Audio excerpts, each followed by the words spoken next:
The Joy of Creation story mode is often considered one of the best FNAF fan games of all time. The game was made by Nixon and was released on the 18th of July 2017. Before I talk about why the Joy of Creation story mode is the best FNAF fan game, I'd first like to go over its long development.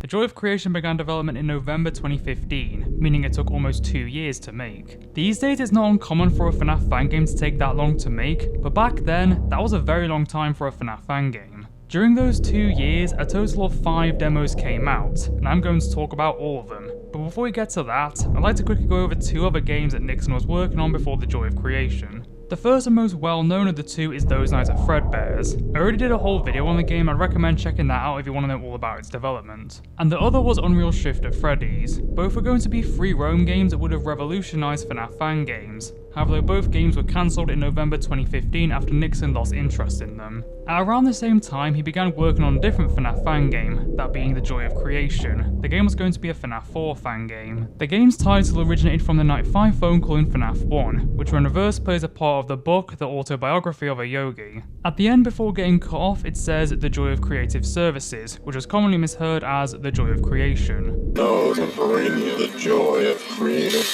Come to think of it, The Joy of Creation sounds like the name of a biblical game, the kind of game Scott would have made in the mid-2000s. The trailer came out on the 28th of November 2015. The trailer begins with a shot of a window from the outside. It displays text that reads, "We've been waiting for you." It then cuts to the inside of the office showing the monitor. It then says, "You can't forget us." It then cuts to a view of the window from the inside and says, "You can't run." It then cuts to gameplay footage of a door opening. The player then shines a light at the door to see that Bonnie is there. It then says, "You can't hide." It then cuts to more gameplay footage of the player looking around. It then says, "You can't leave." It then shows a player shining light at a cupboard revealing that Chica is inside. It then asks, "How long can you survive?" It then cuts back to gameplay footage where you get jump scared by Freddy.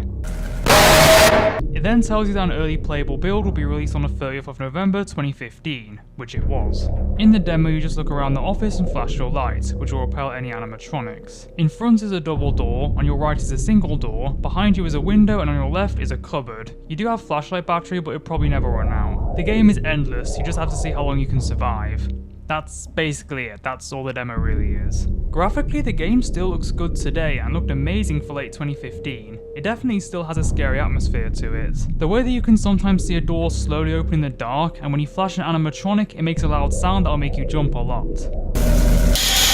The gameplay itself is not really that good. It's interesting at first, but it gets boring quickly. It's just the same thing until you get killed. This game introduced the iconic ignited animatronics, who look terrifying. I personally think the withered animatronics from FNAF 2 are the scariest in the series. This turns the scare factor right up though, by making them even more broken. Something that you may not realise is that the ignited animatronics are not actually completely original. The ignited animatronic models are actually the withered animatronic models by Everything Animations. They were heavily altered of course, having different textures, being a lot more withered, and in the main menu they have phantom eyes. The animatronics are Freddy, Bonnie, Chica and Foxy. Freddy attacks from the double door, Bonnie attacks from the single door, Foxy attacks from the window, and Chica attacks from the cupboard. There's a bit of lore to the game. There's 3 phone calls you can get. The first one you get when you start the game, after 3 minutes you'll get another one, and after 7 minutes you'll get another one. The phone guy refers to you as Scott, which has led a lot of people to believe that you play as Scott Cawthon. Jesus, Scott. However, though, Nixon has confirmed that that is not true. He most likely named the character after Scott Cawthon, but that's not who he actually is in the game. The backstory of this game is that Scott is actually the purple guy who killed the kids. He brought the withered animatronics from the FNAF 2 location to his house, where the game takes place. And the reason why the animatronics are trying to kill you is because they are haunted by the souls of the dead children. Never heard that one before. Scott appears to own Fazbear Entertainment, or at least has a high level of power, as he's implied to be in charge of replacing the animatronics. The phone guy works with Scott. It's unknown exactly what his involvement is, but he is aware of the murders. The first phone call you get is the phone guy explaining to Scott that the animatronics are broken and will not function as they were intended. The endoskeletons are severely damaged and probably irreplaceable with the budget you give to me. I'd recommend investing in new endoskeletons, as these cannot be fixed. The mainframes are very out of place, and I'm afraid if these animatronics were to put on, say, a show, they would most likely pretty much go bonkers in front of the children. In In the second phone call, the phone guy talks about how there was an incident with the animatronics. It's not really elaborated on, but I'm assuming that they killed someone. The phone guy also mentioned that he tried to bribe the police, but it didn't work. I've walked off the past few times, we've had some awareness. This one is very, very disturbing. I tried to convince the police not to lie this time. I know the money worked. In the third phone call, the phone guy tells you that the incident was reported on the news and that the company might get shut down because of it. Scott, just when I thought the company was safe from the media, there always has to be something else occurring on the news. Listen, I don't know how you're going to avoid the incident. And that's all there is to say about the first demo. When the demo came out, it was praised for its graphics and how scary it was, with many calling it the scariest FNAF fan game. Even though it really didn't have much, it was certainly a promising game. At an unknown date, the Joy of Creation was cancelled for unknown reasons. In January 2016, Nixon released a new FNAF fan game called Those Nights at Rachel's, which was the first FNAF fan game he ever actually finished. Sometime after that, he put up a poll asking people if the Joy of Creation should be revived, in which the vast majority voted yes.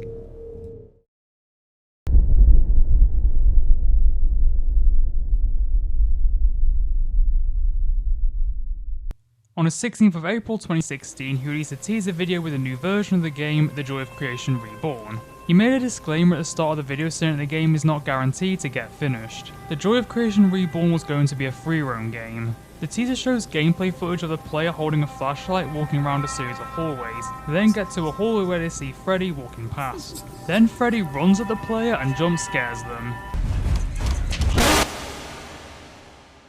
It then says an alpha will be released at midnight. The game received a lot of hype when the teaser dropped. Even Scott Cawthon himself commented, saying the game looks awesome and terrifying. This actually wasn't the first time Scott was excited for one of Nixon's games. He also commented on the first and second trailer for Those Nights at Fredbear's. The Joy of Creation Reborn was very similar to how Those Nights at Fredbear's was going to be like, where the animatronics would chase you around the building. 5 months after the game's cancellation, it looked like we were finally going to get what was promised. On the 17th of April 2016, an alpha for The Joy of Creation Reborn was released. When you press play, it just throws you straight in. At the entrance of the location, there are doors that are slightly open, where you can see Bonnie, Chica and Foxy staring at you. They're not threats though. When you walk forward towards the right, a door will open. When you go through the door, it will close behind you. There's only one enemy, and that's Freddy, who walks around the location. If he sees you, he'll start chasing you. If you turn off the light, it makes it harder for Freddy to find you. If he starts chasing you, you have to try and outrun him, although he runs slightly faster than you and will oftentimes catch up to you. There aren't any objectives, and it's just endless until you get killed. Like the first demo, this left a big impression despite not having much to offer. It was considered to be by far the scariest FNAF fan game, so much so that even non-FNAF fans checked it out. This quickly became the most anticipated FNAF fan game. On the 15th of May 2016, a beta for The Joy of Creation Reborn was released. This had a lot of changes to the alpha. It now has 3 levels instead of just 1, and they actually have objectives this time. Each level takes place in a different location and has a different animatronic chasing you. You have Freddy, which takes place on the first floor, Bonnie, which takes place in the basement, and Foxy, which takes place in the attic. In each level, you have to collect 5 objects within 60 seconds. With Foxy, it's 90 seconds though. The objects won't always be in the same places every time, but there is a probability of them being in certain places. It's hard to really explain where they can appear as there isn't anything that tells you the layout of the map. You just have to run around and memorize where they can appear and try not to go to the same place. You can sprint by holding the shift key, but there's no penalty for using it. I guess you can't see as well because the flashlight isn't facing forward, but I don't really have an issue with it. If you fail to collect all the objects in time, you'll just be stuck in the game until you get killed, or if you exit. Now I'm going to talk about each level, because they are different to each other despite having the same goals. Let's talk about Freddy first. The first floor is the same location as the one seen in the alpha, but they've added a lot of furniture and the place just all around looks a lot better. They've made Freddy slower now so you can quite easily outrun him if he finds you. I don't really find Freddy to be too much of an issue though, to be honest. The only time is really a pain is when I'm trying to go somewhere and he causes an obstruction by being in the way. But I can easily get over that, and finding the objectives in time is definitely a bigger concern than watching out for Freddy. Now onto Bonnie. The basement is noticeably bigger than the first floor. It's also a lot more complicated, with there being more long hallways and even a few dead ends. This alone makes it harder than Freddy, but also Bonnie runs faster than Freddy. In fact, Bonnie actually runs faster than the player, so it means that if you don't lose him quickly, he'll get you. Also, when Bonnie jump scares you, he fucking punches you in the face. You can still get away from him though. He doesn't completely lock onto you when he sees you, so if you run around shorter, more twisty halls, you can eventually lose him. Regardless though, this is a lot harder than Freddy. So how scary are these levels looking back? I still think they're pretty damn scary. You really do panic when the animatronics start chasing you. I also really like the locations as well. There's not really anything lively there except for a killer animatronic you could just run into. I can totally see why we all shat ourselves when we played this game back in 2016. Although, it's not these two levels that really make the game scary though. Now let's talk about Foxy, which I would say is the best level in the game. I mentioned already that you have 90 seconds to collect the objects instead of 60. Not only that though, the level plays out very differently. The attic is a big location, which also has a lot of long hallways. This time though there's a lot of wide spaces, while the other two levels are mostly just thin hallways, so you can try and run past Foxy without getting caught. This time Foxy doesn't just walk around, instead he slowly stalks you the whole time. Occasionally he'll run at you, however he is really fast and you have no way of outrunning him. So when he starts running at you, you have to shine a light at him. This will temporarily stun him and he'll go back to stalking you afterwards. However though, if you shine a light at him when he's not chasing you, he'll run at you and you won't be able to use a flashlight on him. It's best to keep the flashlight off so you don't accidentally activate him. Foxy's eyes change depending on what behaviour is in. When he walks normally, his eyes are just blank. When he chases you though, his eyes glow white. If you shine your light at him when you're not supposed to, his eyes go red. This is the best level to me because it's more strategy based. With the other ones, it's more so just run away from the animatronics and hope you don't get caught. This is also a lot more intense. Here Foxy is following you the entire time, so you're constantly prepared for him to attack. A week after the beta was released, the game received a major update. This added a new level, Chica. Chica takes place in a forest. This one is very different to the others. This time you have to collect 10 objects, all of which are pages, in 5 minutes. Yeah, you have to collect pages in a forest. Doesn't that sound familiar? The forest is by far the biggest map. It's also the most open map as well, with there only being trees getting in your way. The forest is surrounded by a metal fence. Around the edges of the map is a footpath, and in the centre there's a lot of trees. So how does the level play out? Well, I would say it's the scariest one, and my second favourite behind Foxy. Chica is stalking you the whole time. She moves about as fast as Bonnie, however the map is so much bigger that it's harder for her to find you. There is a catch though, Chica won't move if you're looking at her. Although if you look at her for too long, her eyes will turn red and she'll run at you really fast and kill you. So what you have to do is keep looking behind you every once in a while. The closer Chica gets to you, the more you should look at her. Whenever she freezes, she'll make a noise. I would also say this is the hardest level. Chica isn't really the issue, it's more so just how fucking big the map is. You'll oftentimes just end up going around in circles. What doesn't help is that the places aren't very distinct, it all looks very similar, so you won't know where you've already been. When you beat all of the levels, you unlock an extra menu, which shows you the animatronics in a right room. To start off, the lights are on, but you can turn them off. If you turn the lights off, the music stops and a door will show up. The door will then lead you to a long hall that is the colour of blood. As you move closer, a grey animatronic known as Phantasmagoric Freddy will run at you before disappearing. Then you'll find a grey door, which leads you to a more colourless room. You'll eventually walk into a wall. When you turn around, Phantasmagoric Freddy will be right behind you. He'll then disappear once again. Then you have to turn around and walk back the way you came. This time there'll be a door at the end. This door will then take you to a completely black room. You'll keep walking past a different animatronic known as Phantasmagoric Foxy, who will just stay still. Then after a while you'll get jump scared by Foxy, and it'll say, come back later. So does A Joy of Creation Reborn still hold up? Well, it manages to be a fun and terrifying game 9 years later, but it's definitely not a great game. Keep in mind, this game was made in 2016, and looking back, there isn't really any great FNAF fan games from that era. Heck, there's not even that many that I would actually consider good. The game is definitely just a gimmick. After playing it for a long time, the novelty wears off and it kinda becomes a bit boring. This does make sense though. You see, the free roam aspect is actually just a game mode for what the full game was going to be. Spoilers, even though you probably already knew, there was never a free roam mode in the full release of the game. This is probably because a free roam mode was already released, so instead it was just listed as a different file on the game drop page. With that said, it's still a fairly good game, and if you somehow haven't played this game yet, you absolutely should, as it's a vital piece of FNAF fan game history. The Joy of Creation Reborn is tied with its later release, Story Mode, as the most successful FNAF fan game of all time. Like I said earlier, even non-FNAF fans check the game out, and at this point, FNAF fan games are generally not looked at highly by the average person. Huge YouTubers such as DanceDM, Jacksepticeye, and even the most subscribed YouTuber at the time, PewDiePie, played the game. Even to this day, no other FNAF fan game has ever gotten that level of attention. This is not only a big deal for FNAF fan games, but also horror games in general. And the craziest part is that the game was still nowhere near completion.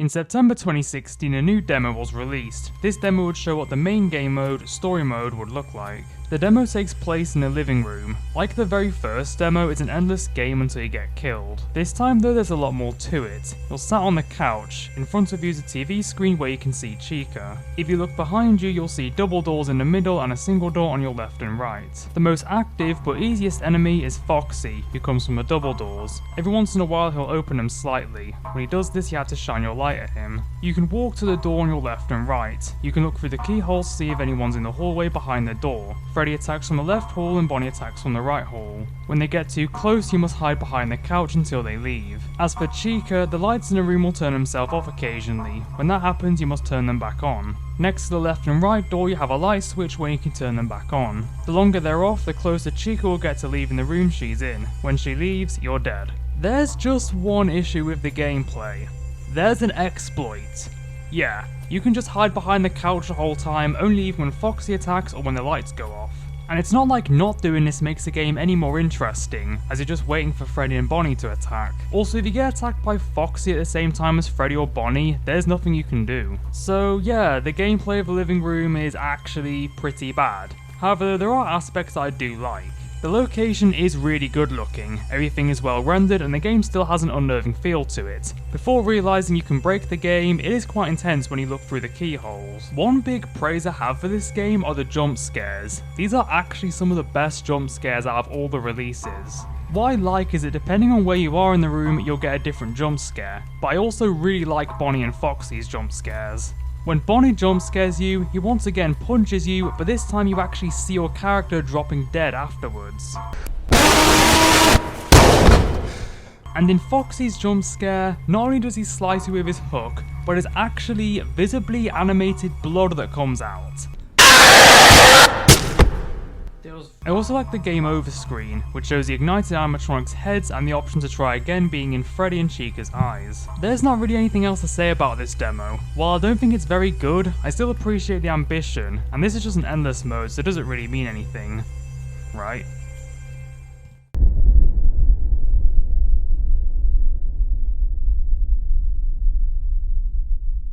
Before the next demo was released, a new Joy of Creation game was released on Halloween, titled The Joy of Creation Halloween Edition. This was a standalone game and wasn't in any way linked to the full game, but I'm going to talk about it anyway. The game takes place at Fazbear's Fright. It's unclear exactly what the premise is, but by looks of it, you're an investigator going to visit the place after it closed. At the start of the game, you get a phone call from a creepy man, who tells you that the place is haunted by the dead. He warns you that there is an entity who will kill you if he finds you, that entity being the new animatronic, Ignited Springtrap. He also tells you that the only way to stop this is by committing arson. You have to burn the building down by breaking 6 pipes and lighting the place on fire. The goal is to find a hammer and a lighter, which are in a random place. When you get the hammer, you can start breaking the pipes. After you break 6 pipes, you need to go to the entrance with the lighter. Ignited Springtrap is the only obstacle. He walks faster than you, so you can't outrun him. What you're supposed to do is play audio in another room. On your smartphone, you can view the cameras in the building, and you gotta play audio in the camera to get him to follow. There's just one problem though. There's no map layout. You don't know where you are, you don't know how far the camera is, and if Springtrap finds you, most of the time the audio won't work. I'm not sure if this is because he's programmed to chase you regardless of if the audio is playing, or if I'm playing it too far away. But regardless, there's not really an easy way to deal with Springtrap. You just have to hope that you don't run into him. In other words, it's basically just luck. As usual, the graphics are really good. I do like the Fazbear's Fright location. It can be scary at times, and Ignited Springtrap looks really cool. The game is pretty damn short, with it being over once you've completed the objectives that I've talked about.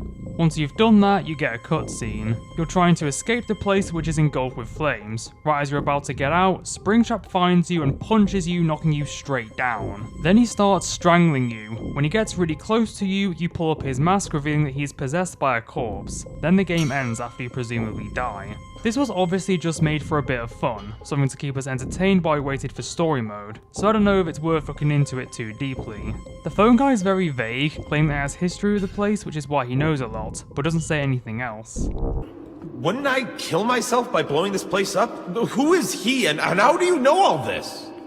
Oh, let's just say I have some, history with the place. What is that? Damn it. It makes sense for him to be quite vague about it at first, but none of this is ever elaborated on later. Also, we have no idea who Springtrap is supposed to be. You could say that is William Afton, but what purpose is he supposed to serve in the lore? Again, I don't think this is supposed to really have much story to it.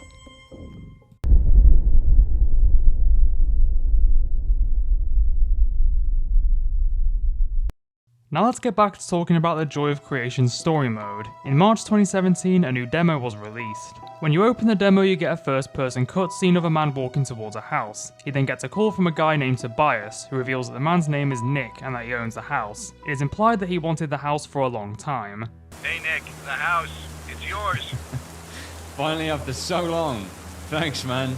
After the cutscene ends, you get a menu screen which shows a door on the left. When you click the door, it says, choose your memory, living room, forgotten. The levels in the game are referred to as memories. This demo contains 2 of them. The game takes place in a house, and each memory is set in a different part of the house. The first memory is a living room. The living room is the same as the living room in the last demo. This time you have to survive until 6 AM. The room looks a bit different, mainly it has better graphics. You get a tape recording at the start. It reveals that you play as Scott Cawthon. Yes, in this game you actually play as Scott Cawthon, who is canonically the creator of Five Nights at Freddy's in the game. In the tape, a man named Michael is talking to Scott about how the animatronics work. Basically it explains how you play the living room. I've already explained how to play the living room, so I don't really need to go into it again. It plays out pretty much the same, it's just as exploitable and look-based as it was in the last demo. When you die, there's a rare chance you'll get a cutscene which shows you inside of Ignited Freddy. Then another Freddy animatronic comes up to you before it ends. The other Freddy is a new animatronic,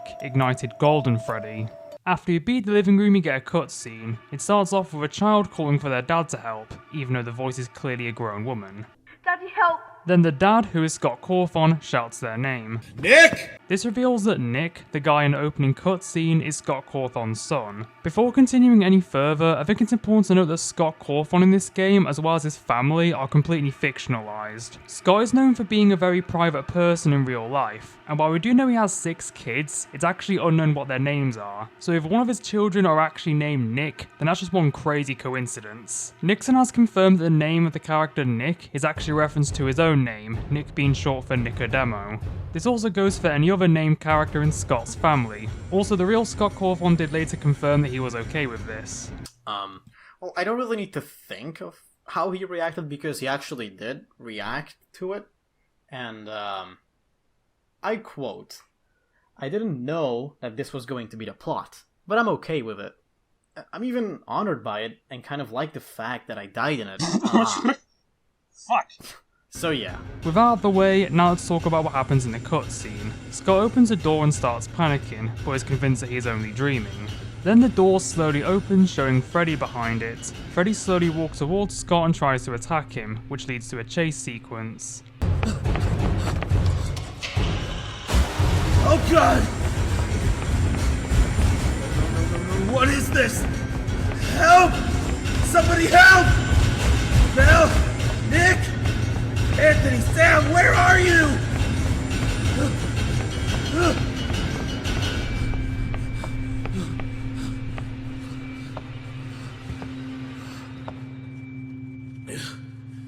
What is going on? He ends up at a table at the end of the hallway to find a note left by his family to say that they've hidden somewhere. After that, you unlock the bedroom, a game mode which we had not yet seen before. Despite being a second level in the demo, the bedroom actually takes place before the living room. It is said in the cutscene at the end of the living room that Nick is hiding away. It's probably after the living room because we'd already seen a living room in a previous demo, so it showed that one first. In the bedroom you play as Nick. At the start of the bedroom, Michael explains to Nick how to deal with the animatronics. Nick is in a crib. Next to it is a desk with a lamp and a window. In front of the crib there is a door, and on the right there's a closet. The animatronics are of course Freddy, Bonnie, Chica and Foxy. Freddy is the most active enemy. You'll first see his arm knock on the window, then shortly afterwards you'll see his face. Then you have to hold the curtain shut until he leaves. When he leaves he'll make a noise. Every once in a while, Bonnie will knock on your door. He'll either knock on your door 2 or 3 times. If he knocks twice, he won't actually do anything. If he knocks 3 times though, you'll have to turn off the lamp and sit down. While sitting down, you can't turn a lamp on or off or close the curtains. Then you have Chica, who'll attack from a closet. When she opens the doors, you just have to turn off the light. If you don't though, Chica won't actually kill you, instead she'll stun you and make your sanity go down. I'll explain the sanity mechanism in a bit. Lastly, there's Foxy. Foxy's the least active but biggest threat. You'll first hear him scratched on the crib. Later, his hook will appear on the side of the crib. When this happens, you have to turn off the light, sit down, look up and close your eyes. When you hear a scratching sound, it means he is gone. If you close your eyes while Chica is attacking, she'll stun you. Now onto the sanity. There is a green light next to the door. When your sanity gets lower, it'll change colour. First it'll change to yellow, then orange, and then red. Your sanity will go down when you have the light off. If you look at the animatronics, close your eyes or get jump scared by Chica. When your sanity gets to orange, you'll hear a heartbeat, the colours will fade and the sounds will get lower pitched. When it gets to red, you'll start hallucinating Golden Freddy and Shadow Freddy. These hallucinations are harmless, but they will throw you off. If your sanity stays red for too long, you'll eventually die. There isn't any way to increase the sanity. If you have a light on unless dealing with someone and avoid Chica, you'll probably be okay as far as sanity goes. Your sanity will always be orange or red by the time you get to 5 AM. This is a huge improvement over the living room. This is actually a really intense night. You're always on edge whenever an animatronic attacks, especially Foxy. And you really do start panicking when your sanity gets really low, which like I said, often happens when you're at 5 AM. Freddy, Bonnie and Chica attack you very frequently so it doesn't get boring. Also, there's a Pop Goes Easter egg in the bedroom. He will knock on the door to let you know he's there. But once he opens... I only really have two issues with the bedroom. One is that even though it is fun and intense, the whole time you are just waiting for someone to attack, doing nothing while waiting. The other is that if Chica attacks you at the same time as Foxy, you're probably dead. You'll be unable to sleep again afterwards, so Foxy will just kill you. You'll only be safe if Foxy leaves before Chica attacks. But yeah, the bedroom is really good, and at this point it was probably the best game mode that had been released for the Joy of Creation. When you beat the bedroom you get a cutscene. In the cutscene it shows Scott picking up a tape of his wife Val and Nick. It informs you that they have hidden in the attic. I wonder where Daddy went. He was gone after I shut the door. Nick, stay close. Where are we going, Mummy? To the attic. They can't harm us there. Ugh, they're in the attic. I should have known. Then it takes you back to the menu. You'll unlock a third door that you can't open, and that's the end of the demo.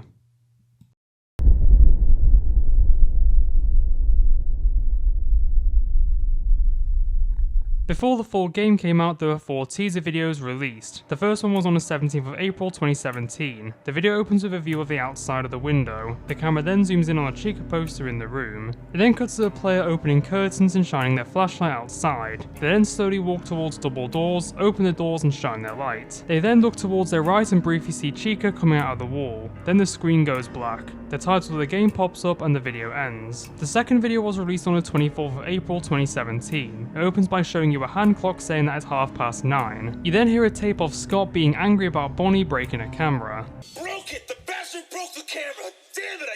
Bonnie just broke one of my cameras! It then cuts to a desk with 3 monitors. The middle one is blacked out and the other 2 just show static. The player looks at the monitor on their right. It shows that you can turn the camera around. They slowly turn it towards the left where they can see Bonnie. It then cuts back to the tape playing. They don't do that! None of them have ever!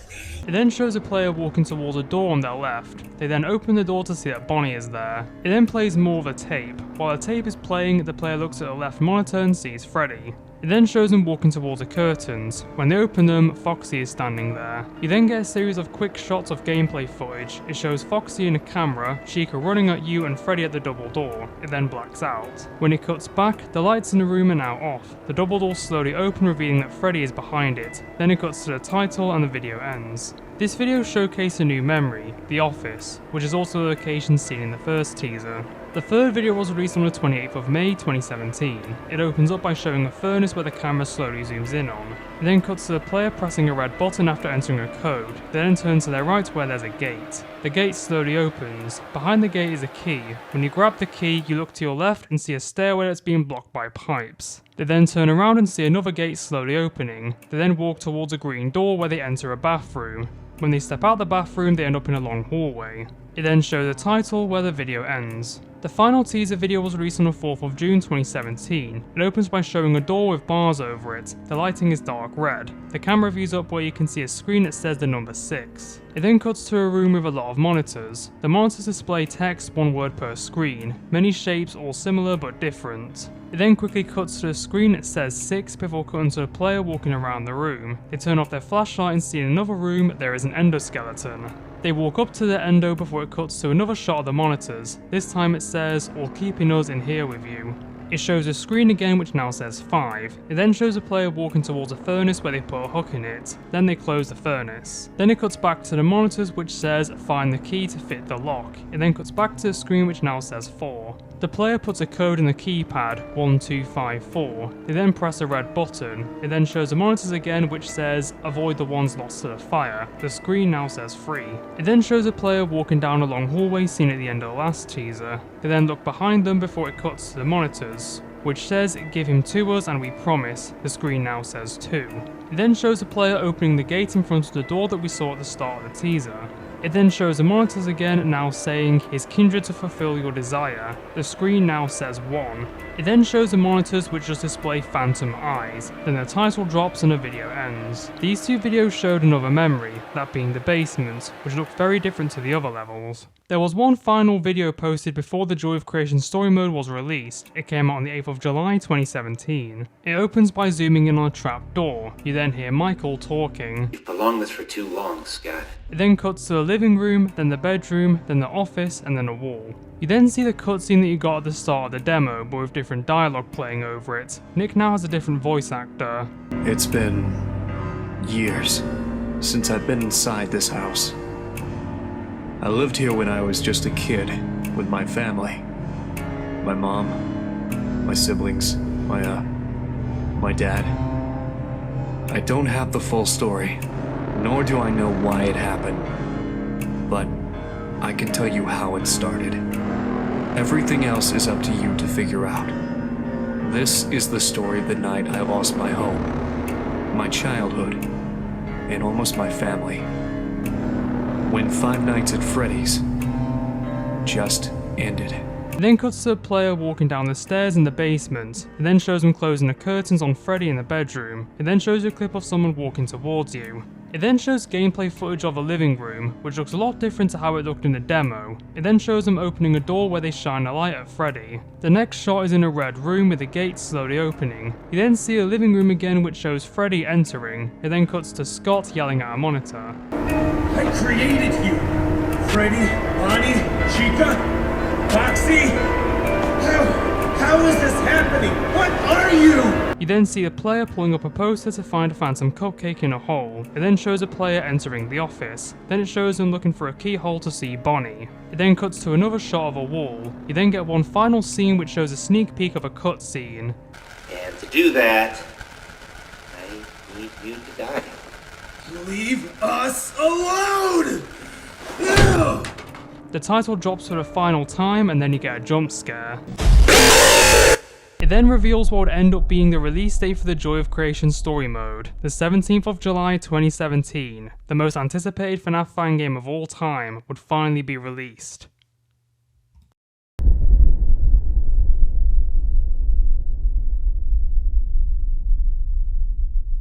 Quite an insane fact here. When the Joy of Creation story mode came out, so many people rushed to download the game that it actually crashed Game Jolt. Yeah, pretty crazy.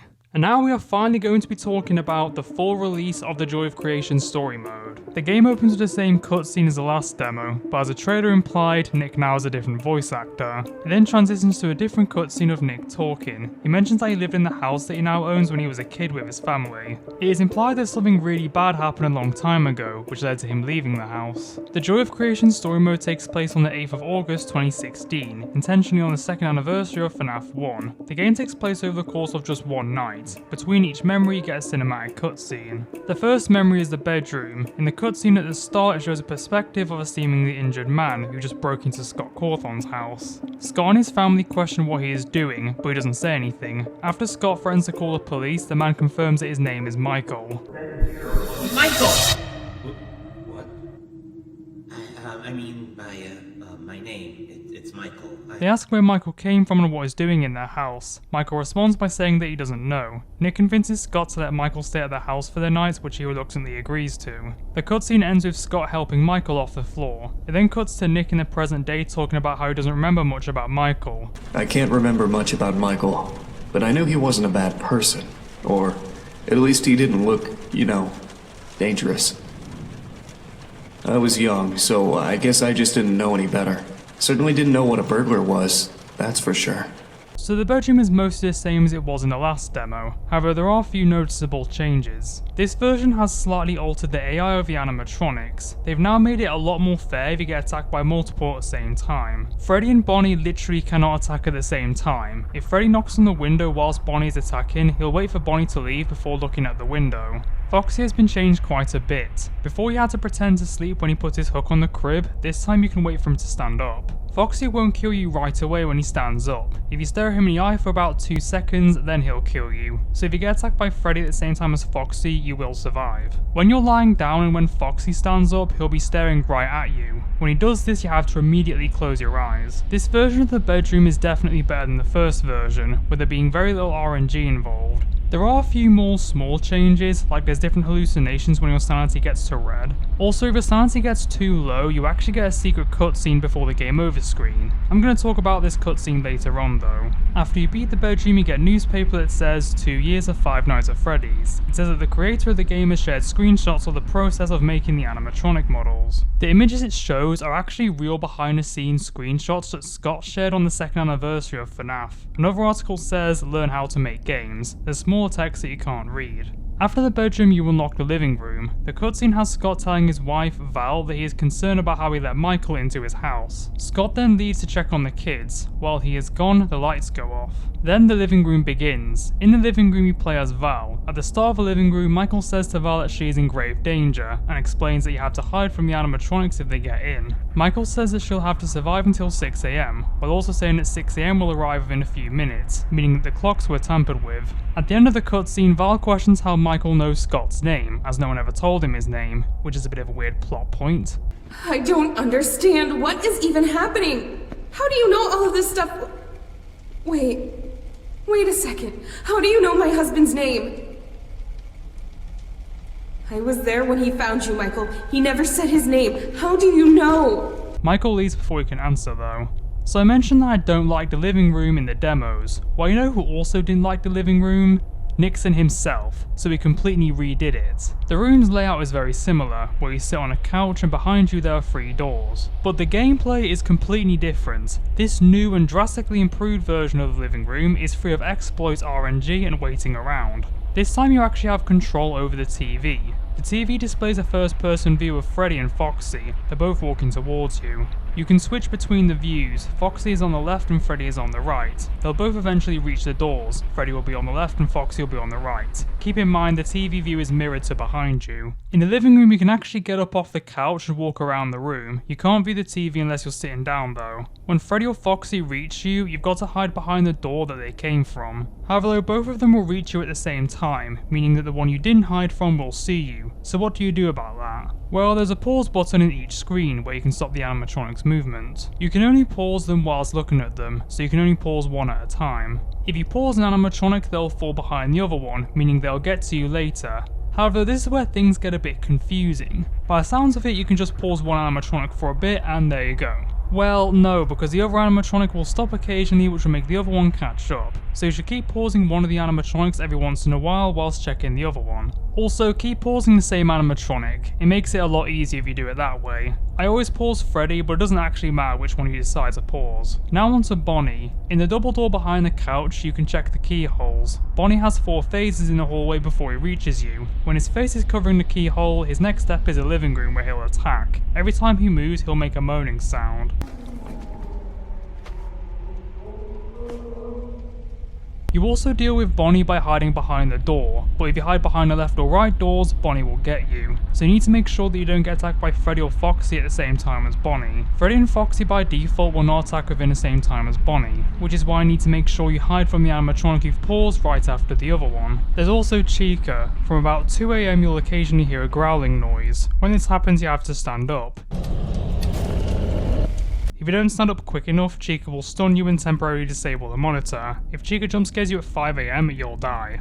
This is really the only RNG based part of the level, as you'll be unable to pause anyone for about 3 seconds, but it's not a huge inconvenience. I would say the living room is better than the bedroom. You never get a chance to breathe. You're constantly checking Foxy and Freddy, paying close attention to where they are. I would say the bedroom is a bit more scary though. When you get to 5 AM, the room will turn red and an ambience will play. This turns the intensity right up. Now, I would save spoilers for later, but let's face it, you already know what happens in the game. I would say the living room is the hardest memory in the game. Some of the later nights are harder in some ways, but I'll explain that later. In terms of which one is the most difficult to complete, I would say it's the living room. If you make one mistake, that'll probably be the end. You really have to be careful with how much time you spend checking the animatronics. When you beat the living room, it shows a newspaper next to the fireplace. The newspaper says, "The Haunted Woods. Increased paranormal sightings near the countryside sparks interest for a full investigation." The next memory is The Office, a game that we had never played before. In the cutscene, Nick talks about what happened after the events of the living room, saying his mum picked him up and ran out of the house. He doesn't remember much about what happened, but he remembered being terrified. I was scared for my life. It was the scariest moment of my life, for sure. After that, I plays the same cutscene that we saw after the bedroom in the demo. This time though the ending is different, with Scott ending up in the office instead of the end of a hallway. On the office desk, Scott's family left him a note and a flashlight. Throughout the office, you'll get a tape recording of Scott explaining how you deal with an animatronic when they become active. There is a lot of things you can interact with in the office. On the desk there are 3 monitors. On your left is a door, in front of you is a double door, and on your right are curtains which lead to outside. You can open each of these entrances. Each monitor views the entrances. You can see if an animatronic is in these rooms. Freddy, Bonnie and Foxy can be seen in them. When Foxy attacks, he'll knock on your door. When he does this, it means he'll be in at least one of the monitors. Then you have to find where he is and stare at him until he leaves. Did you notice that I said at least one monitor? Yeah, that's because he can actually appear in multiple monitors at the same time. So yes, Ignited Foxy can canonically clone himself. This means you should check every monitor for Foxy when you hear a knock. Chica acts differently to the others. She'll start crawling through a hole in the wall. When she does this, you'll have to find 3 phantom cupcakes. They can be found in the 3 entrances, but can also be hidden in various places around the office. They can be found in the drawer located on the left side, a drawer located on the right side, next to the curtains is a bin, and next to the double door is a Chica poster. You have about 90 seconds before Chica actually gets to you, but it still makes you get up and look for stuff. Also, if you open the door or curtain that Foxy's behind, he'll kill you. Now let's talk about Freddy. So Freddy is a very interesting character, because he isn't an active threat, but he is the most important animatronic in the office. If you get to 6 AM, Freddy will actually kill you in a power outage sequence. To stop this from happening, you have to shine your light at Freddy 11 times. You simply do this by opening the door or curtain he is at. You can see him in the monitors. If you take too long to flash him though, he'll leave. Above the double door is a hand clock. It starts off at 1 and each time you flash Freddy, it goes to the next hour. It's fairly easy as Freddy is very active throughout the night. The Office is definitely a trial and error game. If you don't know that you're supposed to flash Freddy, you'll be stuck here for a while. When you get to 5 AM, Scott does imply that you have to catch Freddy in order to win, and so does a tip that you can sometimes get. By the way, whenever you die, you'll get a tip. This happens on every level. It still makes for a very fun game though. Like the living room, you're constantly having to check everything. Even after you flashed Freddy, you still have to survive till 6 AM. If you do manage to catch Freddy every time he's there, you'll be at about 4 or 5 AM. Now onto my only issue with The Office. Bonnie. So Bonnie becomes active at 3 AM. He won't kill you, instead he'll break your camera if you look at him in the monitor. If you're watching out for Freddy, you might accidentally look at him. Now, Foxy can't attack from a broken camera unless all 3 cameras get broken. So if 2 of your cameras get broken, you can check Freddy more frequently as you don't need to worry about Foxy. This does mean that you must only use the last remaining camera for stopping Foxy, but if you're paying attention, that likely won't be an issue. I would have preferred it if Foxy could attack from a broken camera. Checking Foxy isn't an issue because he'll never be in the same direction as Bonnie, so from 3 AM onwards you have to check the doors more often. This won't make the game too RNG based, as like I said, if you're paying attention you'll probably never run into Foxy. I wouldn't call this an exploit as you still have to play the game properly, but it's the fact that Bonnie's supposed to be a hazard when he's actually more useful than anything. Now, here's something interesting about The Office, which might explain this feature. In the first release of the Joy of Creation story mode, Bonnie could actually kill you if you open the door or curtain he was at.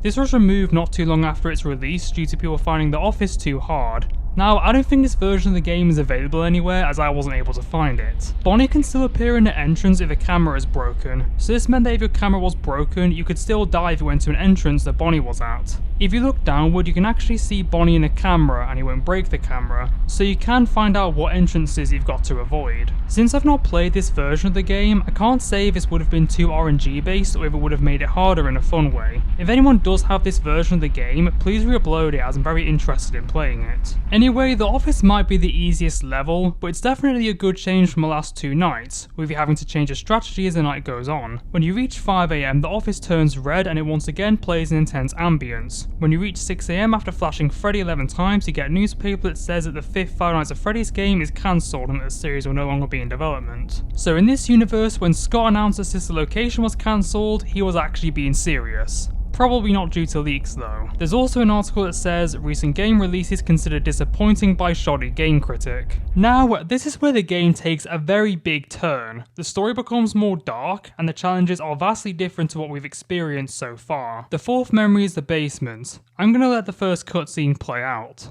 Do you believe in spirits? Many do. Many claim they've seen one or have heard stories of people being haunted by these white figures, or oily shadows.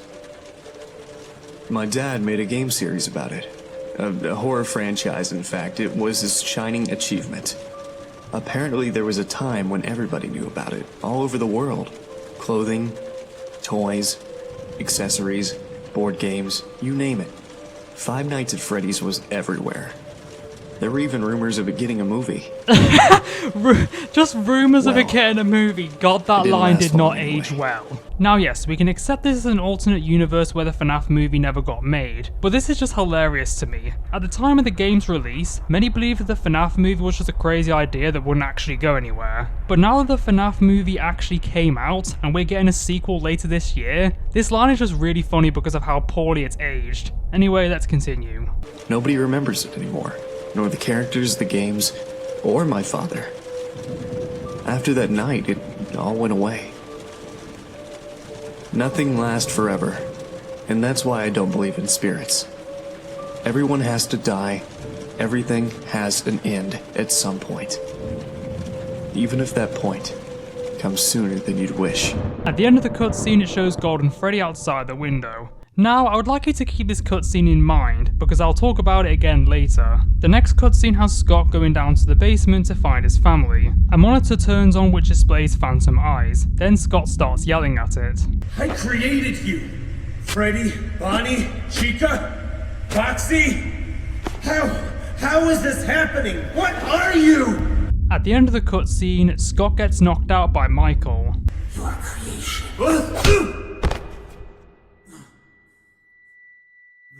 I'm sorry. Before continuing any further, I'd like to praise the voice acting of this game. More than not, when there is voice acting in a FNAF fan game, it's usually not very good. But they're actually all doing a really good job here. Also, pretty crazy fact, Scott and Michael are actually voiced by the same person, Rye Guy. It then shows you waking up in a bathroom, and then the memory begins. Judging by the fact that in the last cutscene you saw Scott getting knocked out, and in the next scene you'll see him waking up, you would think that you're playing as Scott Cawthon. However though, you are actually playing as Michael, which is confirmed in the game over screen you can get later on. So the basement is completely different to the other memories. You're not trying to survive until 6 AM, this time it's a free roam mode and you have 6 levels, each one gives you a different objective. The objective isn't made explicitly clear, but you will figure it out soon enough. If you die at any point, you'll only have to restart the level again, you won't have to restart the whole basement again. If you look behind you, you'll see a toilet, filled with what I can only assume is piss and shit. In front of you is a door which leads to the basement. If you remember in the 4th teaser trailer it showed monitors that display text throughout, well this is where it comes into the game. It says, "You exist to let us out" at the top, at the bottom it shows an image of the animatronics, and 2 monitors show different parts of the basement. It then says, "Let us out, open the way or burn with the rest of them." The screen showing the animatronics then turns into screens showing endoskeletons. There are 2 rooms in the basement. The room that's next to the bathroom is a surveillance room and the other one is the boiler room. Next to the boiler room there's a staircase. On level 1 you're supposed to go up the staircase. At the top of the staircase is a door that's been barred off. If you touch the bars you'll hear a giggle. Then you have to go downstairs. When you re-enter the boiler room, the screen goes fuzzy and text flashes that says, "Don't come close, come back." This will really throw you off on your first time playing. When you enter the surveillance room, you'll see an endoskeleton standing in the middle. As hinted by the hallucination, you must not get close to the endoskeleton, otherwise you are dead. What you have to do is carefully sneak past the endo while keeping a distance. Then you have to go into the bathroom, which ends level 1. The basement introduces a new cast of characters, the Fallen animatronics. These are endoskeleton counterparts of the ignited animatronics. Despite how it may seem, these actually aren't the exact same as the ignited animatronics. I'll get back to that later. The Fallen animatronics are Endo B Angel, Endo R Blue, Endo C Mouth, and Endo F Red. Endo C is the one seen on level 1. When you leave the bathroom, level 2 begins. The monitors once again display text. This time it says, "We come from the fire, but our bodies need shape." The bottom monitors then show 4 objects, a guitar, a hook, a top hat, and a cupcake. It then says, "Bring his creations to us, to ignite our flame." So what you have to do in level 2 is put the objects displayed on the monitors in a furnace located in the boiler room.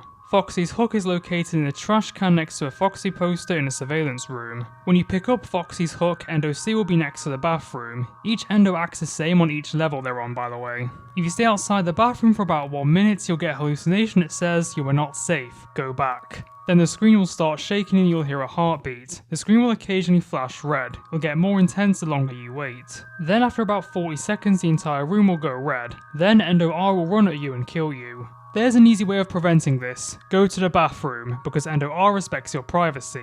However, if Endo C is in the way, then you can't go in. Once you burn the hook, she would have left though. On the right of the furnace, there's 2 cupboards. The one closest to the furnace has Bonnie's guitar in it, but the other one has Endo C, who will kill you if you open the cupboard. Just before you go up the staircase, there's a Chica poster. When you stand next to the poster, you'll hear a demonic noise. If you interact with the poster, Endo C kills you. When the noise stops completely, you can look behind the poster and you'll get a cupcake. Then you have Freddy's top hat, which is on the shelf next to the monitors. When you pick up the top hat, Endo C will be in the way of the furnace. You have to go up the stairs and come back down again, then Endo C will be gone. After you've put all the objects in the furnace, the flame will disappear and you'll hear a giggle. Then you have to return to the bathroom where level 2 ends. If you don't know what you're doing, you're bound to shoot yourself over the surprise endoskeletons. You definitely have a feeling that something could just jump out at you at any moment when playing this. On level 3, the monitors say, "Many shapes, all similar but different, all keeping us in here with you," the one he calls Michael. Then the bottom monitors display drawings. It then says, "In the stories he formed, find the key to fit the lock. Avoid the ones lost to the fire, give him to us and we promise, his kindred to fill your desires." The surveillance room now looks different. There's 6 drawings on the wall and the gate is in the way of the boiler room. Next to the gate is a keypad with a button above it. 4 of the drawings have numbers on them, 6, 9, 2 and 3. This tells you a code to put in. The more animatronics in the drawings means you have to put the number in later. So the code is 9632. When you enter the code, you can press a red button and the gate will open. When the gate opens completely, you'll get a hallucination that says, "Don't turn your back, don't look away."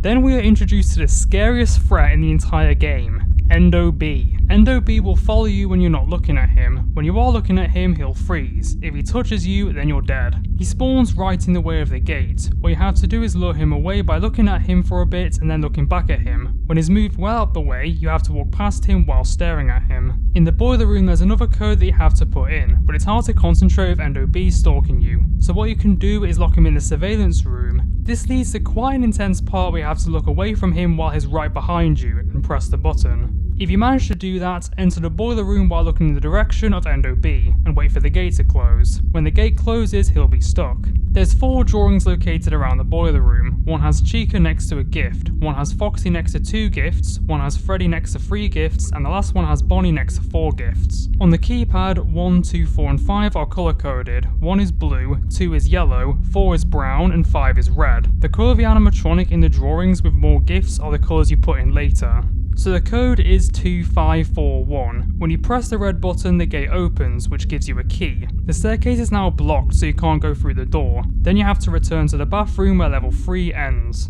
When you leave the bathroom, you'll enter a long, thin hallway. If you keep walking forwards for about 20 seconds, you'll get a hallucination that says, "Keep going, don't look back." Then a red light comes on. If you keep walking forward, you'll eventually find a door. Right as you're about to leave, you'll hear running behind you, but you'll just barely escape. If you look behind you, then you'll get killed by Endo F, who is running at you. And that's the end of level 4. Even though it's really short, it sure does pack a punch because of how scary it is. After you go through the door, you'll end up back in the bathroom. When you leave the bathroom, you'll be back in the surveillance room. The monitors say, we act, we pose, we play, we store, we stare, we scream. We bring his visions to life, because that's how we live, feeding from the joy of creation, and burning what remains. Then you get a hallucination that says, he remains. Now the two rooms have collided into one long room. In front of you there are 3 gates opening with 2 NOBs in the way. Now we get to what might be the most intense part of the game. The room is dark so you can't see things from a long distance. You've got to get to the staircase which is behind a closed gate. On the opposite side of the staircase there's a button which doesn't need a code to unlock.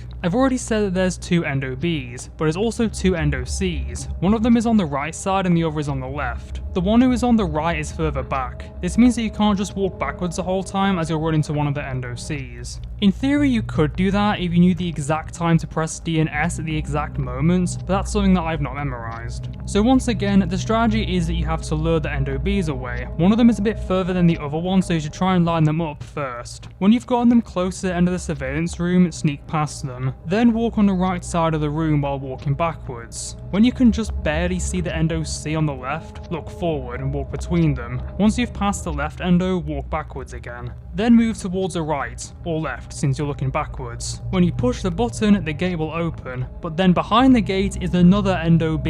And the thing is, if you look at this NOB, the other 2 will move towards you. Try to lure the endo towards you to the point where he's barely touching the furnace. You don't want him to get too close or you'll run into NOC trying to avoid him. Then you've got to sneak past the NOB. Right after you're past him, look towards your right and you'll probably see the other NOBs close to you. Once you've reached a staircase, walk up the stairs backwards as the endos can still follow you up the stairs. Then when you're at the top, turn around and you'll open the gate. Once the gate opens, the endos will no longer be a threat. Before you open the door, you get an ignited Golden Freddy hallucination, then the door disappears. Now you're free to walk back to the bathroom, probably to relieve the stress that this level has caused you. So level 6 isn't really a level. You're now in the room that was seen in the basement cutscene. There's a desk with a monitor which shows an endoskeleton with Freddy's head. Then you go up the stairs where the basement finally ends. Then you get a newspaper where the title of the article has been cut off. However, you can actually read the whole article. The subtitle says Simple Tricks of the Mind or something more sinister. Accounts of these strange apparitions present all the way back since ancient Egyptian mythology, tell chilling tales of ghostly doubles whose sightings usually precede horrible tragedies for the people whose faces they've stolen. We interview many who claim to have seen or experienced encounters with their own evil twin. So some of you might be thinking, what's actually the plot of the basement? Well, I'm going to go into that after I've talked about the last memory, because in order to make sense of it, I'll have to talk about the game's ending. The basement is the scariest memory in the game to me. Even after playing it so many times and knowing exactly what to do, every time it's still intense. And I still get killed sometimes on level 3 and especially level 5. I would say it's the most difficult level in terms of how likely you are to get killed. The only reason I would say the living room is harder overall is because the basement at least has checkpoints. So the final memory is the attic. This memory was kept almost a complete secret from teasers. It was implied that the attic will be a location in the game, but the only thing we've seen of the attic was a trapdoor scene in the release trailer. There is also a terrifying animatronic who has kept a total secret from us, up until the opening cutscene of the attic. In the cutscene, Michael has trapped Scott in the attic. I'm gonna once again let the cutscene play out. You've prolonged this for too long, Scott. They're barely holding themselves together anymore. Why? I have been a good man. We've been good people. Why have you demons come to torture me and my family? I was saying that we've gone... Stop ignoring my questions! If I'm going to die, at least I want to know why! Can you at least give me that? Look, I'm sorry. It's just the way things have to go. It's just a part of life. For us, I mean. Their bodies are hardly keeping themselves together, so they've gathered themselves in the basement. They can't just kill you directly, you know, and I promised them I'd leave you to them. So I brought you here to at least try to talk to you before they arrive. So before they get here and everything burns, I'd like to thank you for giving us this opportunity to see the world through the eyes of your creations. Being Michael Schmidt has been an incredible experience. I mean, I feel fantastic. I want to keep feeling like this forever.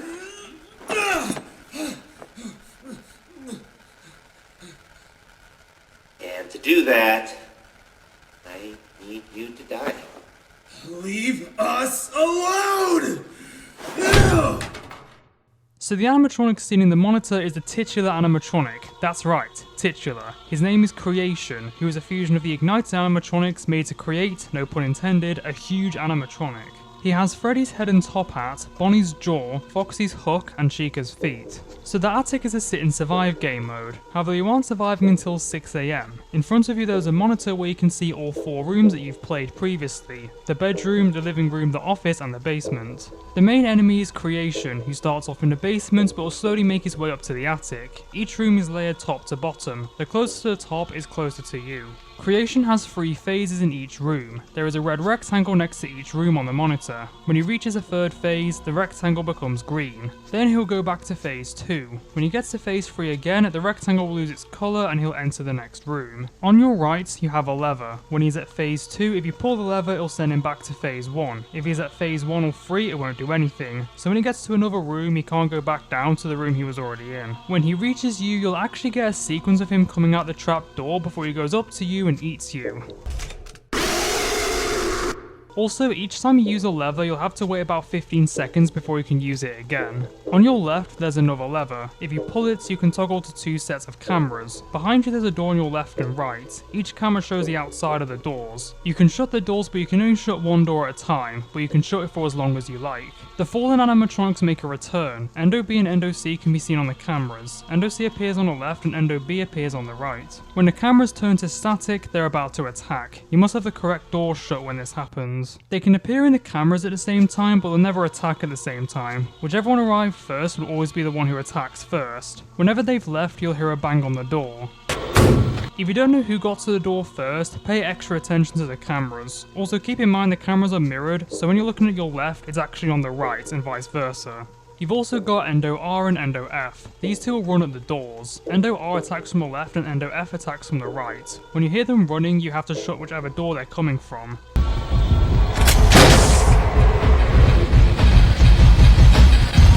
If you're wearing headphones, you'll be able to hear which way they're coming from. What if you don't have headphones? Well, I'm afraid you'll just have to buy them. Or if you're playing on PC, which has separate speakers, you can move one closer to you, which will work the same way.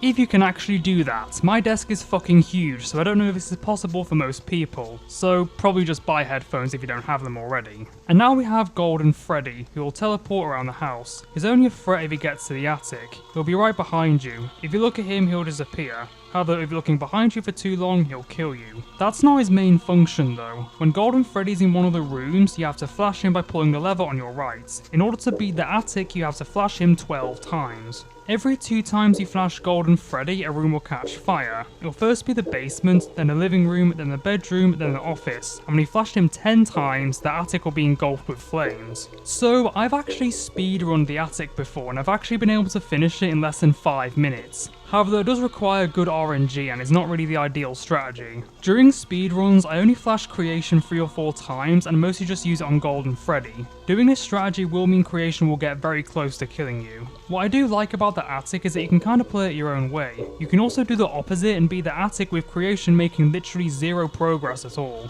Probably the best strategy is to take turns looking for Golden Freddy and then flashing Creation. Do look behind you a lot though, because you can't flash Golden Freddy when it's behind you. If Creation has been at phase 2 for quite a while, then maybe flash Creation instead. As long as you're paying attention to the endos at all times, you probably won't have an issue with it taking a long time. Really, it's up to you how you want to beat the attic, but if you want to try and beat it as fast as you can, make sure Creation doesn't make it to the office unless the attic is already on fire. Then you'll be forced to prioritize Creation and you'll already get a chance to flash Golden Freddy. If Creation breaks down the door in the office, you absolutely must flash him if he gets to phase 2, because once he gets to phase 3, everyone's AI deactivates and he'll kill you. I've definitely got really good at the attic over the years, but when I first played it, I spent 7 days trying to beat the attic, and when the office caught fire, that was honestly one of the most intense moments I've ever experienced when playing a game. I am not joking. I would say that Attic is the most replayable memory in the game, since there isn't an ideal strategy unlike the others, except maybe The Office. When you beat the attic, you get a newspaper that says, "Man found dead in his own house. Body found by landlord in recently repaired house." Now, the final cutscene I'm gonna let play out and talk about it afterwards.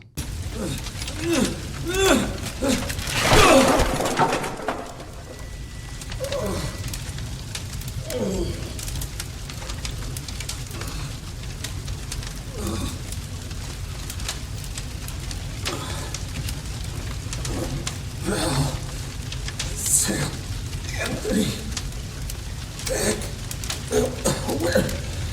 where are you? You really love your family, don't you?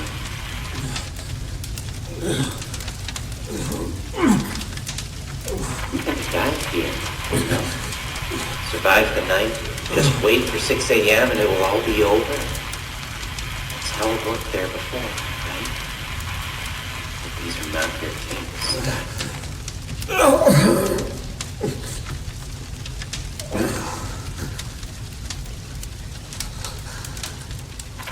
This night won't go away until you've been consumed by the fire. What about them? If I have to go, then you at least promise me they'll be safe.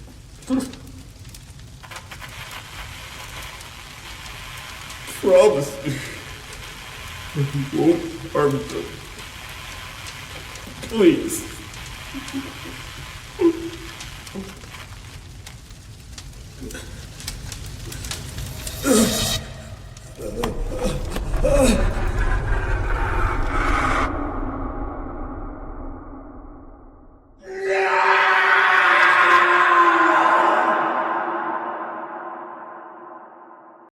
Mommy, Daddy's coming out of the house. Honey? Now, I'm here. Daddy!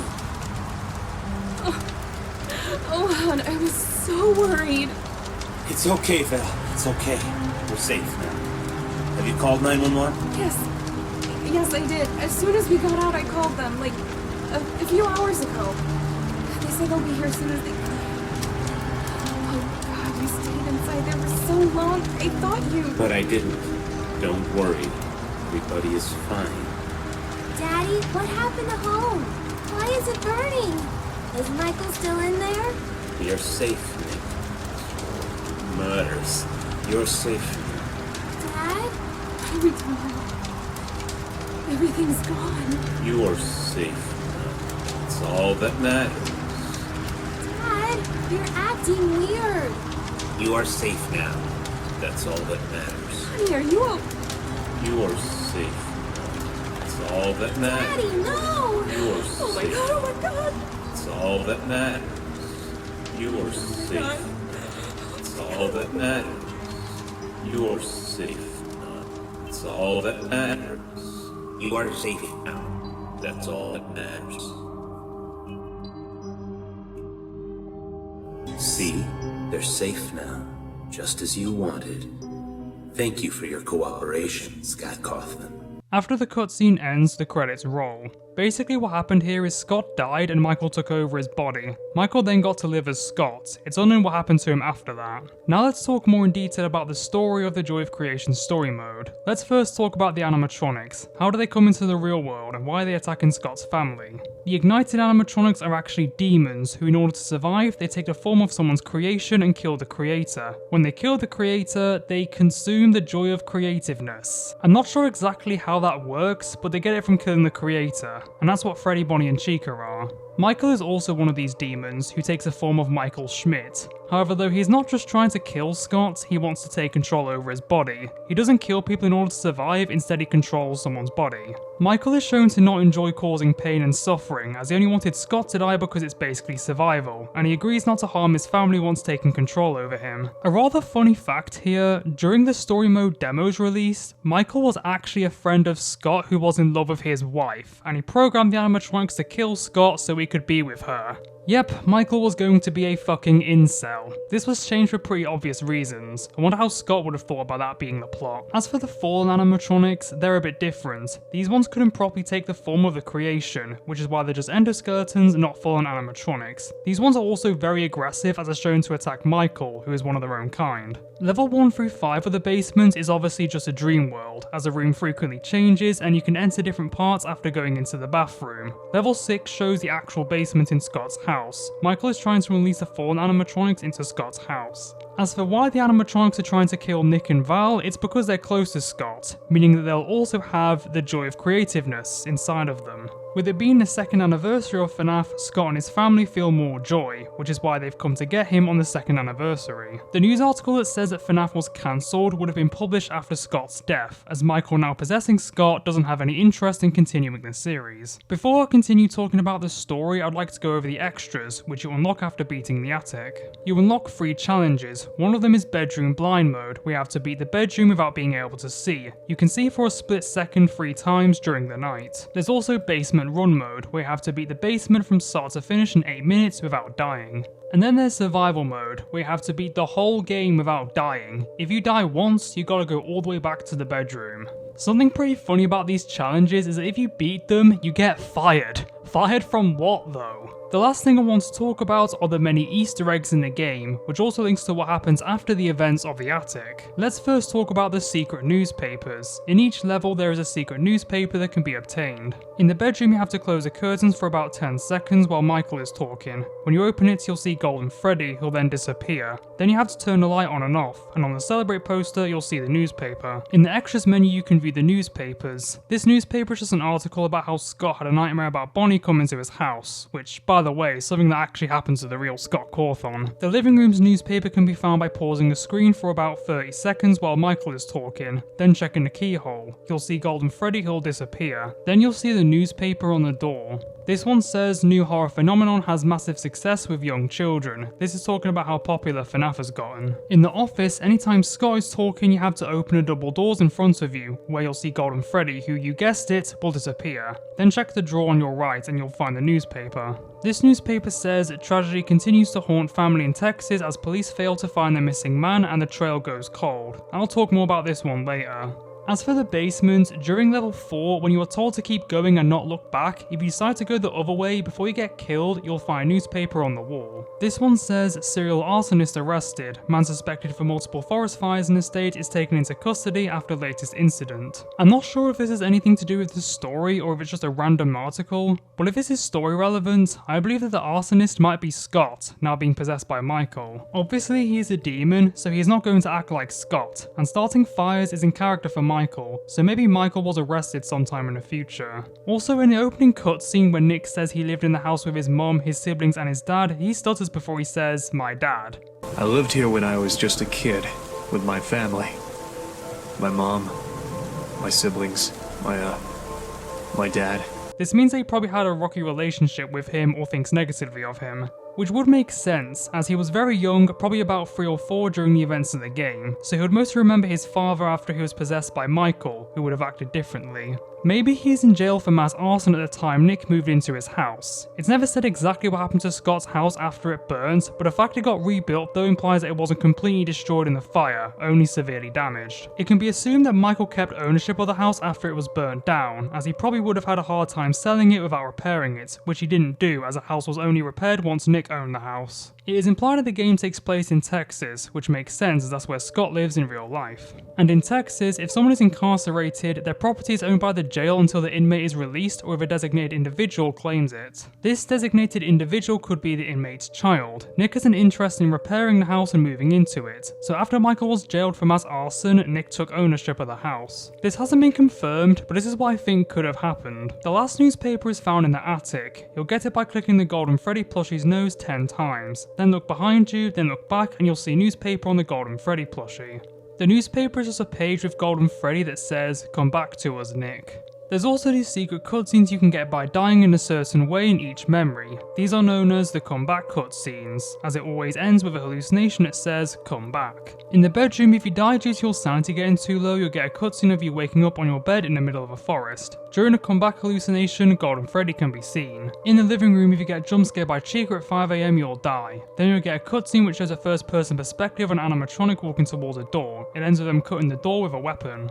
In the office, if you get killed by Freddy after failing to flash him 11 times before 6 AM, it'll show the clock with its little hand going from 12 to 6. It then shows it again, but this time the clock is more dirty. Then it happens again, but the room looks worse and the screen starts to shake. Then it does it again, but the drawings are now on the wall, and then the big hand goes haywire and the room burns. This is like you're just foreshadowing what happens at the end of the game. In the basement, you have to get killed by Endo R, which happens if you stay out of the bathroom for too long in level 2. The cutscene shows you inside a furnace with the fallen animatronics looking at you. Then you burn in the furnace. I guess if the fallen animatronics find Michael, they'll kill him by burning him in a furnace. In the attic, you just have to get killed by Golden Freddy, which happens if you stare at him. The cutscene shows a puddle of blood with a phone ringing. The person calling is Tobias, who, if you remember, talks to Nick in the opening cutscene. This implies that Nick actually died sometime after moving into his house. With there being a puddle of blood, that implies that he was murdered. Remember that a secret newspaper in the attic is a page that says, "Come back to us, Nick," with Golden Freddy on it. This might have been paper sent to Nick, and after he saw Golden Freddy on it, he had a flashback to when he was a kid.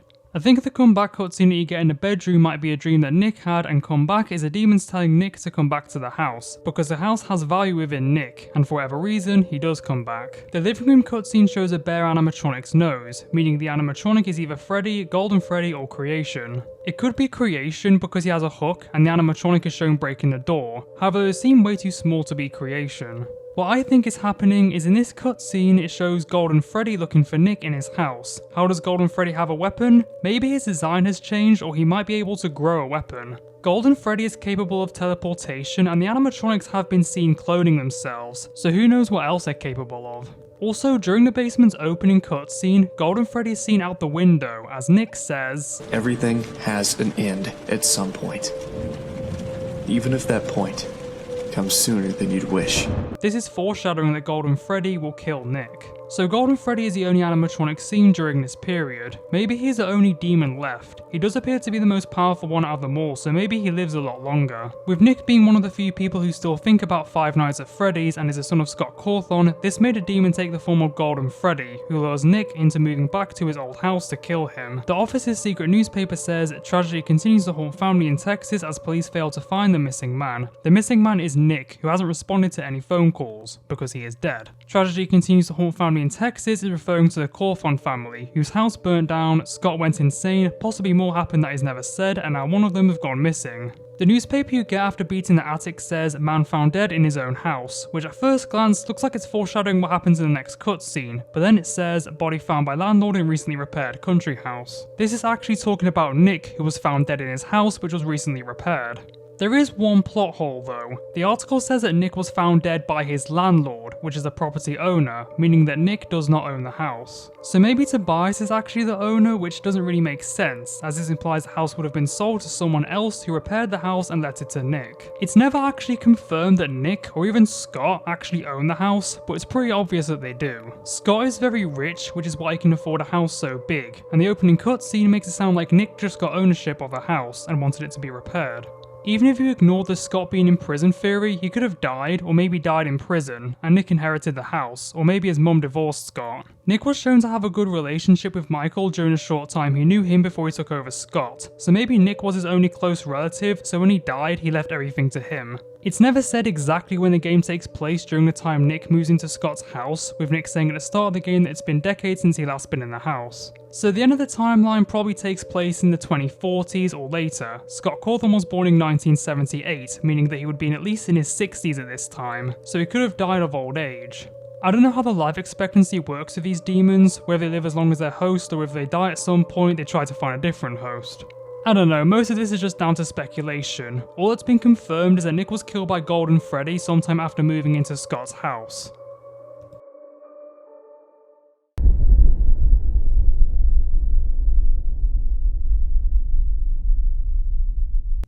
And that's it. That's the end of the Joy of Creation story mode. Truly a landmark in FNAF history. To this day, it is still considered one of the best FNAF fan games of all time, even after almost 8 years. This nails every aspect. Each night is very enjoyable and different to any other FNAF fan game, and the fact they're also very different to each other means that you won't get tired of doing the same thing. It is definitely a very intense game. I would say top 10 scariest FNAF fan games. The atmosphere of the rooms are unnerving in their own way, and the cutscenes are some of the best I've seen in a FNAF fan game. This is one of the rare times where the most popular thing of a certain category is actually the best. The Joy of Creation story mode is by far the most viewed FNAF fan game on GameJolt, with a staggering 14 million views. I don't think any other FNAF fan game even has half of that, and I can't see this getting topped anytime soon. On the 22nd of August 2020, the Fazbear Fanverse initiative was announced by Scott Cawthon, which was a plan to get FNAF fan games on Steam and consoles, and the developers would actually make money off this. The Joy of Creation, alongside Five Nights at Candy's, One Night at Flumpty's, and Pop Goes would become part of it. There was going to be a title called The Joy of Creation Ignited Collection, which would have been a remake of The Joy of Creation 2015, now known as Classic, Reborn, and Story Mode, which would have been released as one.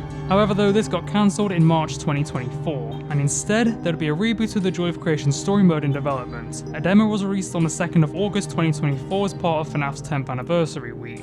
I'm not going to be talking about the demo in this video, one because it's only about the Joy of Creation story mode, and two because I might make a whole video on this remake when it comes out. It's unknown when the game will be released. It was said to come out sometime in 2025, but we're now halfway through the year and we still don't have an exact release date, so I don't know. I gotta be honest, I don't play newer FNAF fan games. Like, I've probably only played 8 that have came out over the last 2 years, all of which I only played for the purposes of a video.